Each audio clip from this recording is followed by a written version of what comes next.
everyone. 여러분 안녕하세요. 태연쌤 라디오 테라의 김태연입니다. 여행과 영어라는 것을 가지고 여러분들이 좀 더 자유롭고 자신감 있게 넓은 세상에서 사실 수 있게 도와드리려고 시작한 유튜브 채널입니다.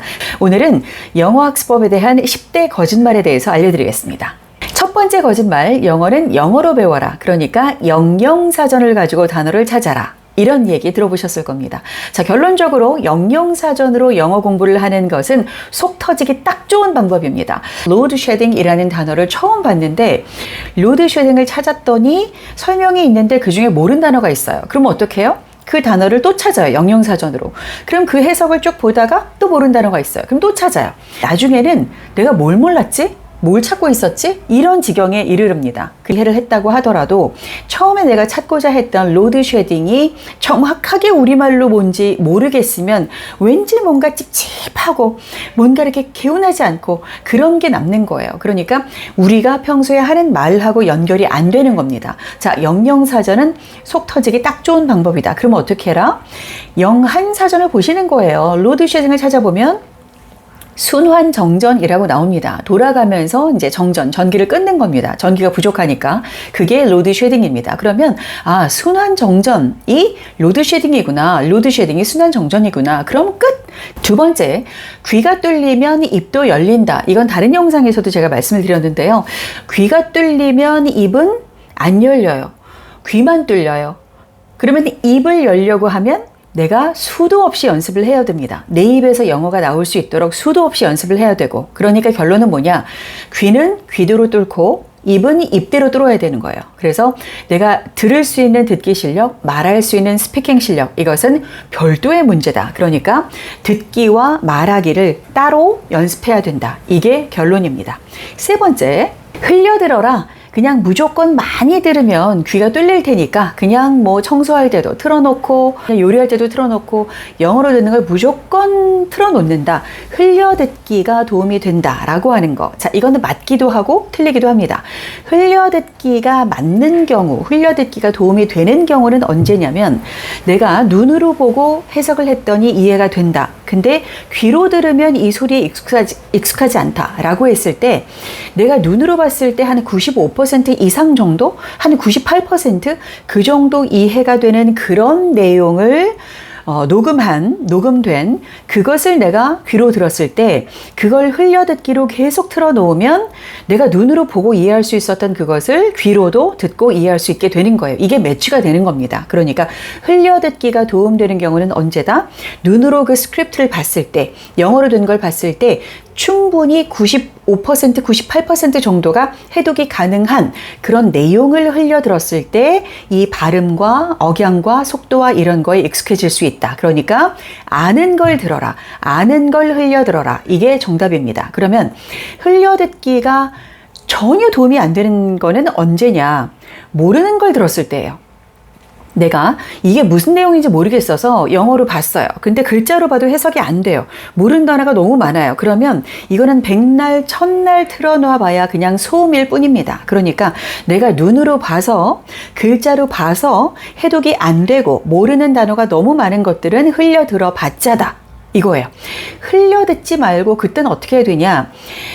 눈으로 글자를 보고 이걸 해독을 하면서 모르는 단어가 나왔을 때 말씀드린 것처럼 영한사전을 보고 이 단어가 우리말로 뜻이 뭐냐라는 걸 확실히 알고 나서 그리고 다 숙지가 되면 그리고 나서 그걸 소리로 듣는 흘려듣기로 들어라. 이게 정답입니다. 파닉스를 먼저 해야 영어를 잘할 수 있나요? 천만의 말씀 만만의 콩떡입니다.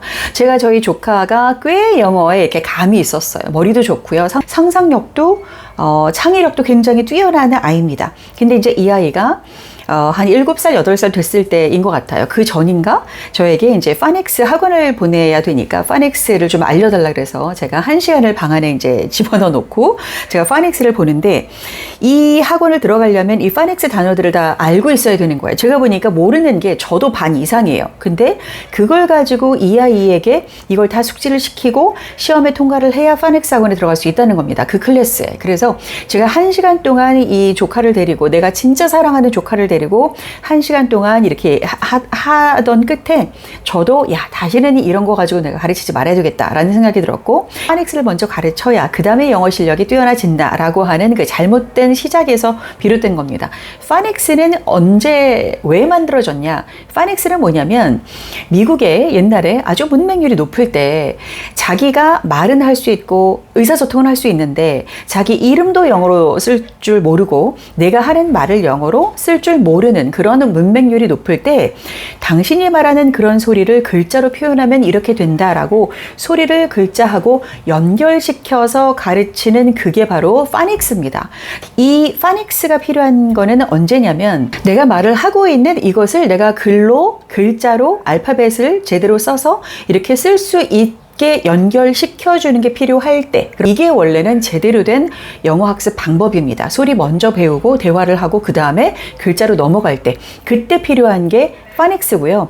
파닉스를 알면 뭐가 좋냐? 내가 지금까지 알고 있던 단어의 규칙을 소리와 글자의 규칙을 알고 있으면 처음 보는 단어를 읽을 수 있게 되는 거예요. 예를 들어서 CAKE가 어떻게 발음되죠? CAKE 발음해 보세요. 케이크죠. 그러면 C 빼고 AKE라고 하는 이 부분은 ache라고 소리가 난다. ache라고 발음된다.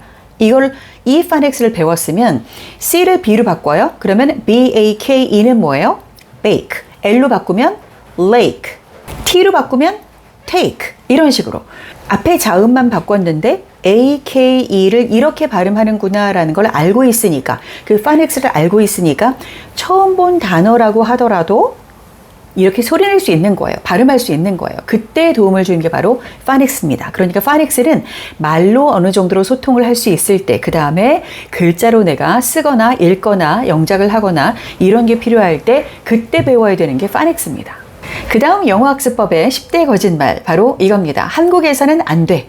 외국 유학을 가던가 아니면 어학연수를 가던가 외국물을 소위 외국물을 먹어야 그래야 영어를 잘할 수 있어 라는 거. 이것도 맞을 수도 있고 틀릴 수도 있습니다. 자, 틀렸다라는 거 먼저 알려드릴게요.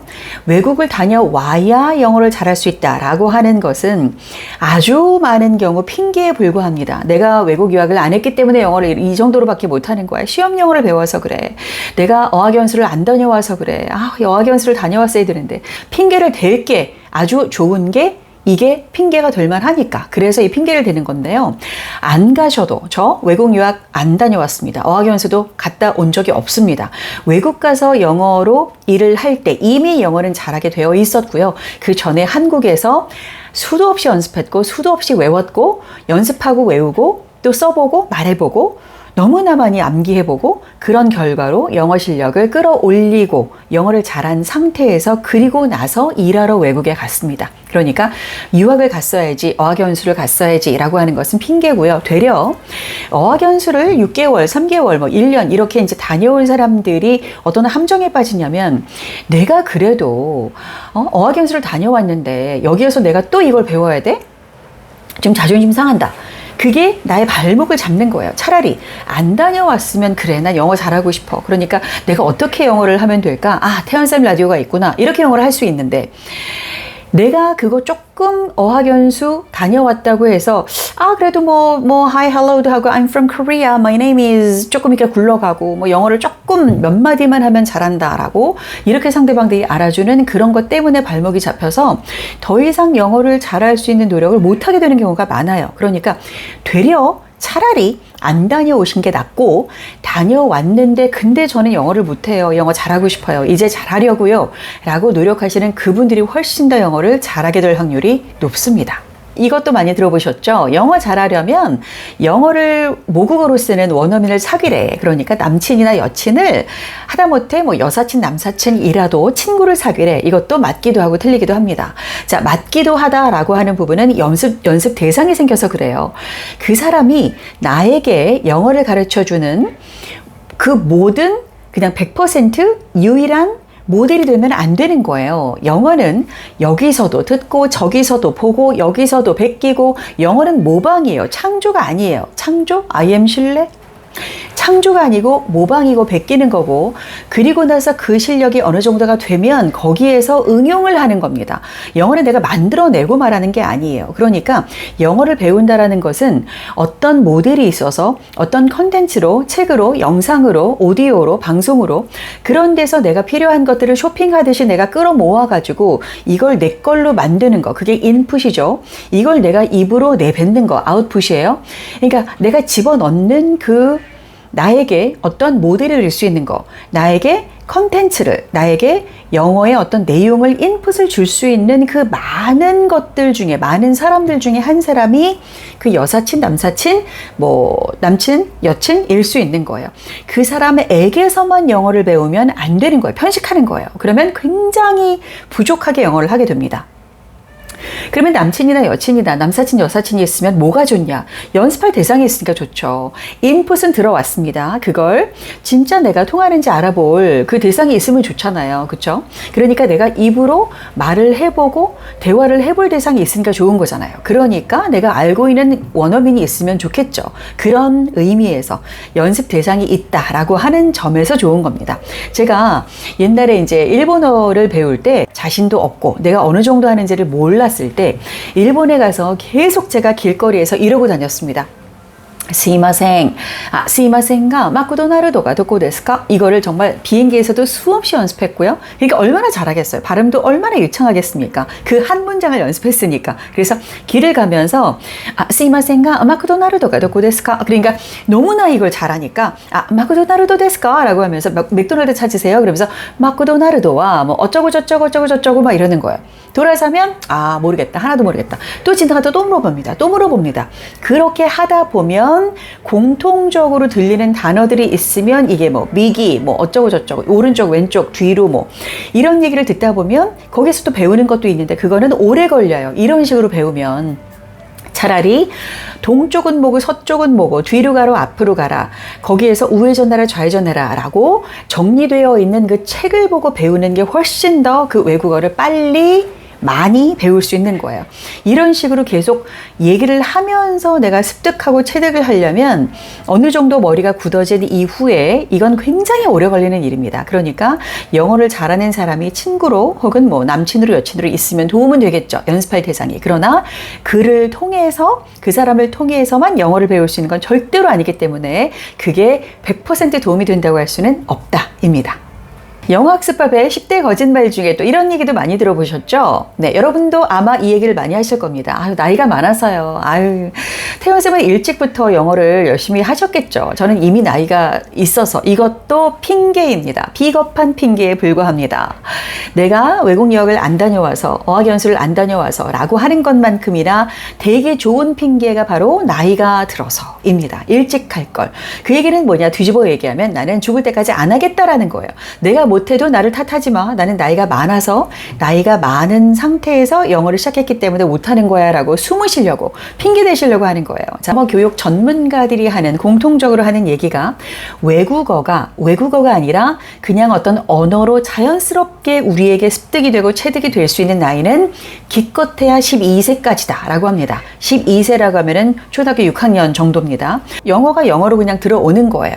근데 12살이 넘어가면 이제는 내가 가지고 있는 그 모국어라는 어떤 그 필터를 통해서 번역의 과정을 통해서 들어오고 번역의 과정을 통해서 나간다라는 거예요. 12세 정도면은 이제 중학교를 들어가는 거잖아요. 그러면은 우리나라 입시 제도에서는 중학교, 고등학교, 대학 들어갈 때까지 그 6년 동안은 꼼짝없이 다시 부정사, 동명사를 취한다, 부정사를 취한다 이런 진짜 지금은 우리말로도 쓰지 않는 그런 고리타분한 그런 문법 용어를 가지고 정말 죽다 살아나는 그런 진짜 불쌍해요. 요새 아이들이 더. 영어 회화를 먼저 배웠는데 그 다음에 문법을 배우고 나서 다시 대학 가서 다시 회화를 하려고 그러니까 얼마나 진짜 하기 싫겠어요. 이 얘기도 많이 들으셨죠? 직역해서 연습하면 된다더라. 12세가 넘으면 외국어는 그냥 자연스럽게 우리가 체득을 할 수가 없고 우리가 쓰는 그 한국말 그 필터를 거쳐서 이게 무슨 뜻이구나 라고 받아들이고 또 내가 하고 싶은 말도 영어로 뭐더라라고 생각을 해서 말을 하니까 어차피 직역을 하면 더 도움이 되는 거 아니야 라고도 얘기를 하시지만 이것도 영어 망하고 우리 말도 틀리게 되는 정말 지름길입니다. 직역하지 마세요. 왜냐하면 영어는 우리말로 이렇게 말을 하는 것을 그대로 직역하면 많은 부분 콩글리시가 됩니다. 그리고 예를 들어서 대표적으로 make가 뭐예요? make를 만들다라고 처음에 배웁니다. 물론 만드는 것도 맞아요. 근데 make money는 뭐예요? 시간을 만들어요? 시간을 내는 거예요. 언제 시간 낼 수 있어? 이게 can you make some time for me? 시간 내는 거고, make money는 뭐예요? 돈을 버는 거고, make friends는 친구를 사귀는 거고, make breakfast는 아침을 준비하는 거고, make coffee는 커피를 내리거나 커피를 타는 거고, 무조건 make는 만들다, take는 취하다 아니면 타다, get은 얻다, 이런 식으로 1대1로 하시니까 영어를 죽어도 못하는 거예요. 그러니까 어떻게 하시냐, 이렇게 말하고 싶을 때 영어로는 이렇게 합니다. 이런 말은 영어로 이렇게 합니다. 이런 상황에서 영어로는 이렇게 말합니다. 라고 기억을 하셔야 돼요. 그게 기억이 되셨으면 그걸 연습만 하시면 되는 거예요. 그 다음에는 우리말은 버리시고, 그 다음에 영어로 이제 주고받고 연습을 하시면 되는 겁니다. 영어는 소리로만 배워야 된다. 이것도 맞기도 하고 틀리기도 합니다. 사실 가장 잘 배우는 방법은, 외국어는 영어든 일본어든 독일어든 스페인어든 처음에 소리로만 듣는 거예요. 글자는 보지 말고 그냥 소리로만 듣고 말하고, 아 이렇게 말해요. 뭐 포르투갈어로 땡큐는 오브리가도, 오브리가다. 남성이면 오브리가다, 여성이면 오브리가도라고 한다. 그러면 어떻게 쓰는지는 알 필요도 없어요. 그냥 땡큐라고 하고 싶을 때 포르투갈에 가시면은 오브리가도, 여자면, 남자분이면 오브리가다 라고 하시면 되는 거예요. 그렇게 대화를 하다가 그 다음에 내가 글자로 쓰고 싶다, 글로 쓰고 싶다, 아니면 뭐 편지를 쓰고 싶다, 이메일 쓰고 싶다, 카톡하고 싶다, 메시지로 보내고 싶다, 이럴 때 내가 말했던 그 소리를 글자로는 어떻게 하나, 그때 글자를 배워서 쓰시면 되는 거예요. 소리로만 영어를 배우면 우리는 조금 속 터지기도 쉽습니다. 소리로만 들으면 내가 들은 이 소리가 정확하게 뭘 얘기하는 건지 모를 때가 많아요. 자, 리스닝을 하는 3단계 방법이 있어요. 리스닝은 첫 번째는 일단 듣습니다. 처음에 들었을 때 안 들릴 수 있어요. 그럼 다시 한번 들어요. 한 3번 정도 들어요. 3번 정도 들었는데 아, 이게 들리는 것도 있고 안 들리는 것도 있다. 자, 3번 듣고 나서는 그 다음에 스크립트를 보세요. 영어로 글자를 보세요. 대부분의 경우는 우리가 외국어로 영어를 배웠을 때, 그런 사람들은 저를 포함해서 글자로 봤을 때 훨씬 더 해독할 수 있는 내용이 더 많은 경우가 많아요. 뭐보다? 듣고 이해하는 것보다. 그러니까 처음에 소리로 우리가 먼저 배우지 않았기 때문에 소리로 듣고 이해하는 것보다 글로 보고 이해할 수 있는 게 훨씬 더 퍼센티지가 크다라는 거예요. 그러니까 리스닝을 하는 3단계는 첫 번째는 일단 3번 정도 듣는다. 5번씩 들으셔도 돼요. 근데 들릴 때까지 하지는 마세요. 이거는 속 터지는 지름길. 몇 번만 들어보시고 나서 잘 모르겠는데, 자, 이제는 스크립트를 보시는 거예요. 보고 이해를 이제 쭉 하다가, 아, 이거는 아무리 들어도 모르겠네. 이건 내가 몰랐던 거네. 특히나 고유명사. 내가 몰랐던 어떤 그 분야의 내용. 이런 것들은 아무리 들어도 모르는 거예요. 그래서 그런 것들을 다시 찾아보고 이해를 하고 나서 다 완전히 숙지를 하고, 그리고 3번째는 다시 덮어놓고 다시 듣는 거예요. 이때 들을 때는 흘려 들으셔도 되고, 그냥 틀어놓으셔도 되고, 그냥 틀어놓고 주무셔도 되고, 이때는 그냥 많이 들어보는 게 도움이 되고요. 이때 흘려 듣거나 그냥 들을 때 할 수 있다면 여러 가지 발음, 여러 가지 그 뭐 성별이나 뭐 출신이나 영국 사람이 하는 말도 들어보고, 똑같은 내용인데 미국 사람이 하는 거, 인도 사람이 하는 거, 유럽 사람이 하는 거, 독일 사람, 스위스 사람, 다양하게 그걸 들어보는 것이 리스닝에 도움이 됩니다. 그렇게 하면 귀가 많이 뚫립니다. 이렇게 해야 되는 거예요. 그래서 소리로만 들으시면 안 되고, 소리로 듣고 이해를 안 되는 건 글자로 보시고, 글자로 보고 이해가 됐으면 그 다음에 많이 들어라. 그것도 다양한 발음으로 많이 들어라. 그러면 리스닝에 아주 크게 도움이 된다라는 거예요.